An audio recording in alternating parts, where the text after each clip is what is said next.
Hey everyone, welcome back to the channel. Today I'm gonna show you how to convert money on Wise. So first you need to go to your Wise app. On your page you will see your account.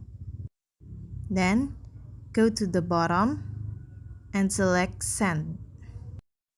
If you change the amount of your USD, for example it's 100, then it will convert it in Philippine peso. It's 5,470.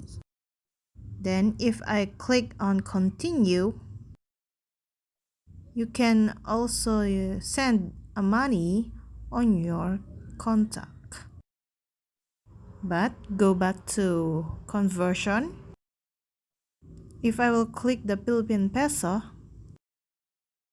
you can change it into euro, British, or anything you want. So the conversion of euro from USD in 100, it is 91.25 in euro. And that's all. I hope this video helped you guys. For more videos, subscribe to our YouTube channel. Thank you for watching. See you again.